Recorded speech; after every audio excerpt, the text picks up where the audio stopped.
Être parent est la plus belle chose qui puisse exister pour nous, pour vous, pour tout le monde. Je ne parle pas uniquement des parents biologiques. Je parle également des parents qui peuvent avoir des enfants qu'ils n'ont pas forcément conçus. Oui, la parentalité, dès qu'on l'expérimente, on se rend compte que tout réside en elle. Bonjour à tous, bienvenue sur ma chaîne YouTube Style de vie. Je suis Edwige et oui, vous me connaissez déjà. Si vous n'avez pas encore vu ou alors essayé de parcourir un peu ma chaîne, allez juste sur ma première vidéo et vous verrez qui je suis, pourquoi est-ce que je suis là, c'est quoi mon objectif d'être sur cette chaîne. Alors aujourd'hui, nous parlerons d'un sujet très important. Bien évidemment, comme la plupart des sujets qui se trouvent sur cette chaîne, nous allons commencer par la parentalité. Et je marquerai 5 éléments qui se trouvent ou alors qui résident dans la parentalité. 5 éléments, bien entendu. Il y a forcément plus, mais j'ai choisi 5 parce que je voulais beaucoup plus qu'on puisse se renforcer dans ce que je vais pouvoir dire et ce que je vais pouvoir partager avec vous parce que nous sommes ici, vous le savez, pour apprendre. Nous sommes ici pour pouvoir se partager. Nous sommes ici également pour pouvoir avancer ensemble. Du coup, nous allons commencer par l'élément numéro 1. C'est quoi le premier élément, comme nous l'avons dit? Alors, nous allons commencer par parler de l'amour inconditionnel. L'amour inconditionnel, c'est comme vous l'entendez, l'amour inconditionnel, c'est, je peux dire, c'est ce lien affectif qui existe entre le parent et l'enfant, malgré toutes les difficultés ou alors malgré toutes les erreurs qui peuvent exister entre les deux. Pour aller au plus loin de ma pensée, je prendrai évidemment mon cas. Alors, je suis maman de plusieurs enfants, comme je vous l'avais dit dans ma description. Et l'amour inconditionnel que je peux partager avec mes enfants au quotidien concerne beaucoup plus au niveau des erreurs, que ce soit venant de mon côté ou alors des leurs. On s'accepte, on se pardonne sans même passer la nuit. Vous savez, généralement entre deux adultes, les erreurs, franchement, pour que ça puisse passer, il faut que ça mette un temps fou. Par contre, avec des enfants, vous vous rendez compte au quotidien que même si un enfant a été blessé, même si un enfant a mal, il revient vers le parent, même si c'est ce parent-là qui a failli à ce que tout ce qui se passe arrive. Je vais vous prendre un autre exemple. J'ai un petit garçon de presque 4 ans. Alors lui, il y a des moments où parfois il peut faire des bêtises. Et moi, en tant que la maman, évidemment, il faudrait que je puisse le corriger pour que ça ne puisse plus se répéter. Mais vous vous rendez compte que malgré la correction, l'enfant se dirige quand même vers moi et se dit « Oh, j'ai toujours besoin de toi, maman, je veux toujours être avec toi, malgré tout ce que tu m'as fait. » Et c'est en ce moment-là que je comprends effectivement que entre le parent et l'enfant, il y a cet amour inconditionnel. On ne peut pas l'expliquer. Il n'y a que un seul être, oui, l'Éternel. Oui, parce que je suis croyante. L'Éternel qui a créé ce genre de situation entre le parent et l'enfant. Alors, c'est ce que moi j'entends par amour inconditionnel. Nous passerons maintenant au deuxième élément. C'est quoi le deuxième élément que j'entends dans la parentalité? Il y a la responsabilité. Responsabilité du parent vis-à-vis de l'enfant, c'est de faire quoi effectivement? C'est de veiller à sa sécurité, c'est de veiller à sa santé, c'est de veiller à son bien-être. Et nous n'allons pas oublier de veiller également à son éducation. Éduquer des enfants, veiller à leur bien-être, veiller à leur santé, c'est franchement la base, la priorité. Si tu as des enfants que tu élèves, que tu sois mère célibataire ou mère épouse, tu as une part de responsabilité. Je m'adresse beaucoup aux femmes parce que oui, moi je suis une femme déjà, donc ma cible c'est les femmes dans le sens où nous avons une responsabilité énorme vis-à-vis de nos enfants. tout ce que nous faisons, les enfants, ils observent. Tout ce que nous racontons aux enfants, c'est ce qu'ils croient. Surtout, oui, quand l'enfant, il aime sa maman ou quand l'enfant, il aime son papa. Donc, la responsabilité majeure que nous avons, c'est franchement d'éduquer nos enfants dans le sens positif du terme. Maintenant, ça dépend dans quel contexte le parent qui est en face de l'enfant se rend compte ou alors trouve ce qui peut être bon ou pas bon pour lui ou pour elle. Je ne pourrais pas rentrer dans des catégories spécifiques, mais comme je vous ai dit, je parlerai toujours de mes expériences. Alors, pour ma part, par exemple, si je veux éduquer mon enfant dans un sens positif, je pourrais commencer déjà par enseigner à cet enfant la prière. Est-ce que vous savez que la prière, c'est la clé de ce monde et la clé de toutes choses? Une mère qui veut bâtir un enfant, une mère qui veut que son enfant sache où il doit aller, il ne doit pas négliger l'aspect de la prière. Peu importe de quelle religion tu es, tu dois apprendre à un enfant à intercéder. La première éducation, c'est ça, à intercéder, car il y a tellement de choses qui peuvent passer dans le cerveau, dans la conscience ou même le subconscient et l'inconscience d'un enfant. Et si une maman n'est pas prompte ou apte à pouvoir diriger son enfant dans ce domaine, ce sera tellement compliqué ou difficile pour elle de pouvoir gérer cet enfant dans le futur. Quand je dis dans le futur, quand il va commencer à être adolescent ou alors à être pubère, avoir l'âge de la préadolescence, l'adolescence, ou même étant majeur. Donc, il y a toute cette catégorie et il faudrait vraiment déjà, c'est vrai, que vous allez me dire, il faudrait que la maman aussi ait une éducation de prière. Je vous l'accorde, les dames. Et les messieurs aussi, je vous l'accorde. Donc, moi, justement, parce que j'ai été éduquée dans ce sens, c'est cette même éducation que j'essaie également de remonter vers mes enfants pour qu'ils ne soient pas perdus demain. Pour moi, quand on ne prie pas, on est perdu. Alors, je vous dirais, les femmes, surtout les femmes, parce que vous savez, les hommes, ils n'ont pas souvent beaucoup de temps. Nous, malgré nos responsabilités, malgré nos journées, malgré tout ce qu'on peut essayer de programmer au quotidien, la majorité des choses qu'on a à faire concernent nos enfants. Aller les représenter à l'école, aux réunions des parents des élèves, aller faire des courses pour les enfants, leur permettre, en fait, on peut dire tout, c'est la femme. Je n'oublie pas les papas qui sont des mamans, hein. Mais là, je me concentre beaucoup plus sur le rôle de la femme et le rôle des parents en général. Ne bafouons pas l'éducation des enfants et dirigeons ces enfants vers la prière parce qu'elle est la clé de toutes choses. Et je parlais également de la santé. Ça dépend de quel pays tu te trouves où tu vas voir cette vidéo. Mais moi, par exemple, je suis en Europe. En Europe, la santé est primordiale. Ici, il y a, je peux dire,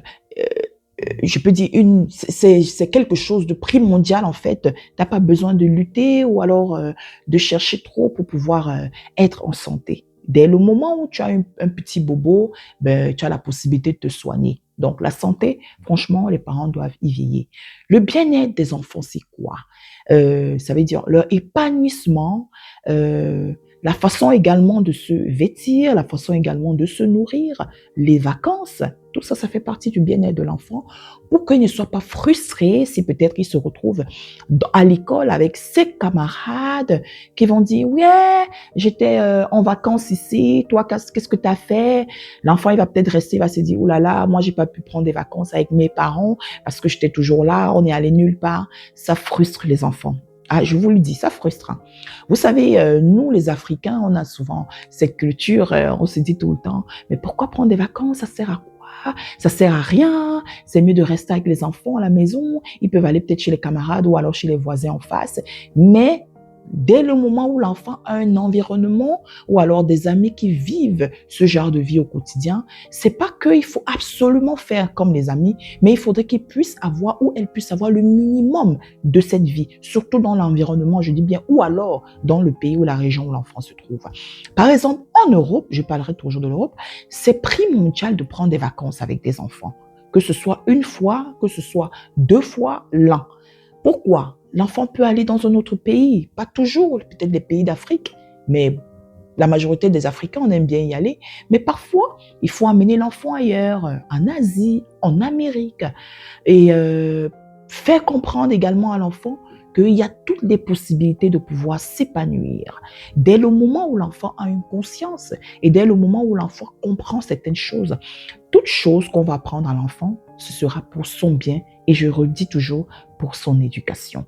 Pour que l'enfant demain ne soit pas surpris de certaines petites choses qu'il ou qu'elle pourra voir de l'autre côté demain.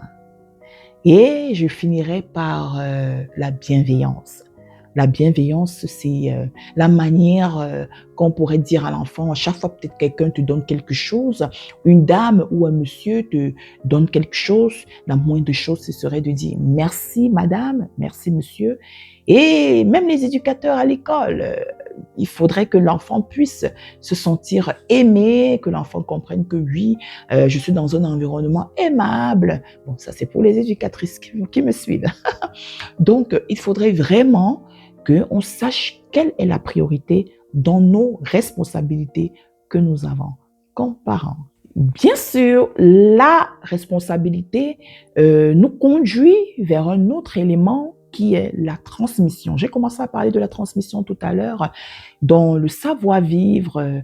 Donc, je continuerai à parler de la transmission sur les valeurs culturelles, les valeurs, je peux dire le savoir-vivre, tout ça, ça fait partie de la transmission.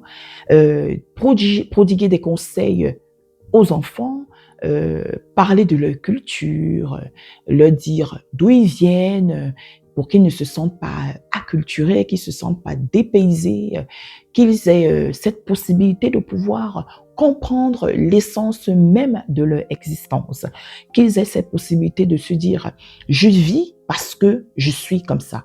Et surtout, l'identité, c'est quelque chose qui permet à un enfant de rester équilibré. Quand un enfant connaît son identité, l'enfant est équilibré. J'ai parlé de la prière, j'ai parlé de la responsabilité, je parle également de la transmission et de l'identité, parce que tout ça résume la prière.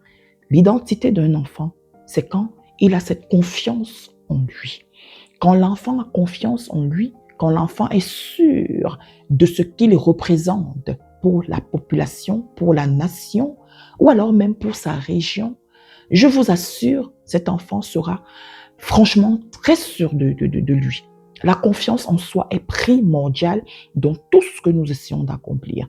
Que ce soit un enfant, que ce soit un parent, nous tous, nous avons besoin de cette confiance en soi pour aller au loin. Ce qui nous conduit ensuite, le prochain élément qui est l'éducation et l'accompagnement de l'enfant.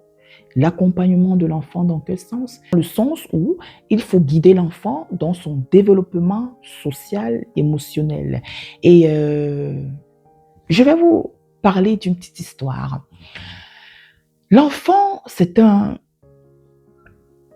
élément, je peux dire, excusez-moi de parler d'un être humain comme un élément. Mais oui, parce que nous sommes composés, je peux dire, de plusieurs éléments. L'émotion est la clé. L'émotion, c'est quelque chose qu'on ne maîtrise pas. L'émotion, c'est quelque chose de primordial.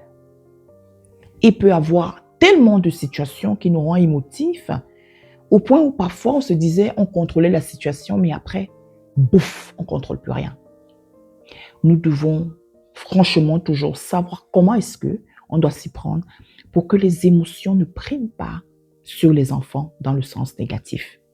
Les émotions que nous pouvons essayer de transmettre aux enfants, ce sont des émotions positives. Les émotions positives se transmettent de quelle façon? De la manière dont on se comporte vis-à-vis des enfants, de ce qu'on peut leur raconter, des sujets qui sont ouverts ou prompts à pouvoir en discuter avec eux. Faisons attention à ce qu'on dit aux enfants. Faisons attention à ce que les enfants voient. Faisons attention aux endroits où nous nous dirigeons vers les enfants. C'est vraiment important. Nous ne devons pas nous mettre dans des situations difficiles et au demain remettre la faute sur nos enfants. Pourtant, c'est nous qui avons cette responsabilité de pouvoir générer des émotions de bienveillance, des émotions, je peux dire la joie, la gaieté, la bonne humeur. Voilà, ce genre d'émotions. Prenons garde, chers parents. Et nous passons au dernier point, le point crucial, les défis et les sacrifices pour les parents. Franchement, les parents, Dieu nous dit Yakou. Les défis et les sacrifices. C'est quoi un défi ou un sacrifice? Un sacrifice, tout simplement, c'est comme on l'entend, c'est de pouvoir mettre de côté nos objectifs ou alors ce qu'on trouve qui a de la valeur pour pouvoir être au plein temps de l'enfant. Les parents qui se sacrifient pour les enfants sont les bestes. Est-ce que vous savez qu'il y a des hommes, carrément, qui peuvent permettre à une femme de travailler et lui, il se dit, je préfère rester garder les enfants. Et franchement, les hommes, je vous dis bisous, parce que vous êtes des forts. Il y a des hommes qui le font, je vous le dis, qui préfèrent se mettre en retrait concernant le social, le travail, et ils disent à la femme ou à leur femme, ou même à leur conjointe, peu importe, vas-y, va travailler, moi je vais m'occuper des enfants. Je vous dis chapeau, vous les hommes dans cette catégorie. Je ne suis pas en train de dire que ceux qui ne le font pas, ça veut dire qu'ils ne sont pas des rois. Vous êtes tous des rois. Mais le sacrifice, c'est, franchement, moi je dirais que tous les parents, ils se sacrifient. La majorité en tout cas. Hormis les cas dont on peut souvent parler, qu'on peut souvent voir peut-être dans dans le journal, dans des revues et tout. Mais sinon, les parents se sacrifient pour les enfants. Moi, je ne dirais pas qu'il y a certains qui le font et qui ne le font pas. Et moi, je salue tous les parents parce que dès le moment où on prend la décision de concevoir un enfant, ça veut dire qu'on est prêt à se sacrifier pour cet enfant. Alors moi, je dis merci à tous les parents. Je vous dis merci. Continuons dans ce sens. Ce n'est pas facile du jour au jour. Donnons-nous la force. Nous avons choisi ce que Dieu, l'Éternel, a prévu et avait choisi, avait commandé pour nous. Il a dit, allez, multipliez-vous. Si on se multiplie aujourd'hui, c'est parce que oui, on va prendre des responsabilités après. Ceux qui ont fait le choix peut-être de ne pas enfanter, c'est leur choix. Je n'ai rien contre vous.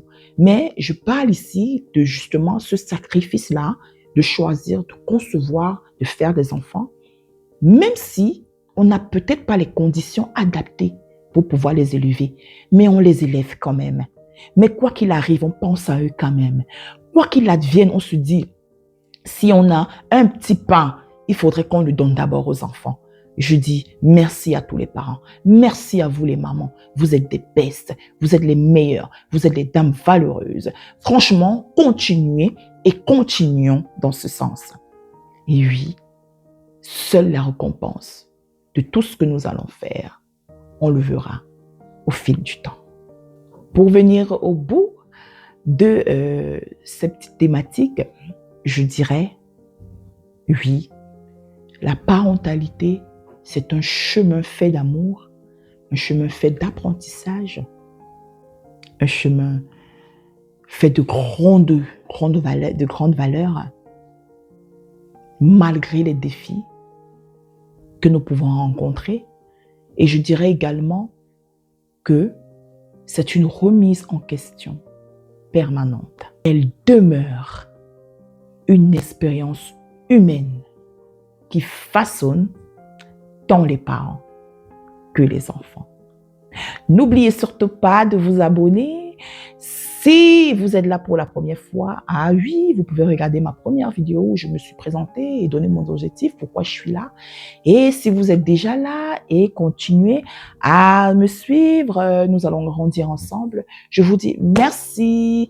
Et pour ceux qui viennent d'arriver, n'oubliez surtout pas de vous abonner et d'activer la cloche de notification afin de recevoir des notifications de nouvelles vidéos.